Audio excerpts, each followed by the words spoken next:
Hey folks, my name is Rojo, and this is Die by the Sword. Die by the Sword is a classic hack and slash game in the purest sense, and I'll show you what that means as I sort of explain a little bit about the game. It was developed by Treyarch, which you may know now as the developer of some of the Call of Duty games, and the game was published and released way back in 1998. And it was published by a company called Tantrum Entertainment, which I think is now defunct. That company is a subsidiary, I believe, or at least was a subsidiary of Interplay. Ooh, that's not very good. We just got killed there. But yeah, I believe Interplay, I don't know what their status is. I don't know if Interplay is still around or not. I don't recall having heard of them in quite a while. But you can see sort of the draw of this game. Oh, don't fall in the lava. The game is all about swordplay and dismembering your opponents and cussing and good stuff like that. It's quite a unique game in that sense. There aren't really too many games that have implemented swordplay this way. You'll notice I'm swinging my sword around like a madman a little bit here. There are a few... Ooh, we just got decapitated. Oh, shit. Yeah, we have a couple of options for controlling our character, and specifically our sword arm. The first way is with the keyboard. We're not going to be using the keyboard.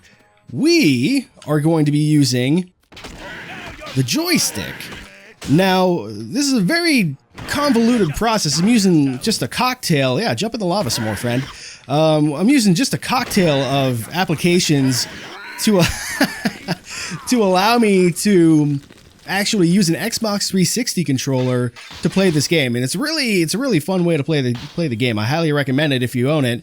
But yeah, it took a long time to get set up, and I'm glad that it's finally working. The game is quite difficult, even with the joystick, but I really, like I said, I really can't praise it enough. It's super fun to just run around and swing your sword around. But what else to say? I'm also using a mod called Die by the Sword Extended, which takes care of some annoying like graphical issues, particularly in the menus and stuff, and also offers some graphical enhancements. But I've turned most of the graphical enhancements off. One thing it does do is supposedly it helps out the frame rate a little bit. You'll notice it's a little bit choppy. That's not my computer. It's just the frame rate of the game is capped. And, oh, wow. That's not very good. Oh, we're still alive! Yeah, we can hop around like this, that's fine. But, the frame rate's capped at like 20 frames per second, and, supposedly the mod helps out with that a little bit, which is, you know, if it helps, great. Absolutely. Additionally, there's a move editor for this game. I'm not going to be using the move editor, but we can do some like custom moves. There we go. Barely scraped by with that one. And what else to say? Oh yes, there's also a Let's Play that I finished up just recently called Draconis, Cult of the Worm, made by the same company, and that game's sort of considered to be a spiritual successor to this one. It came out on the Dreamcast. I can't remember exactly when, but you know, several years ago, of course.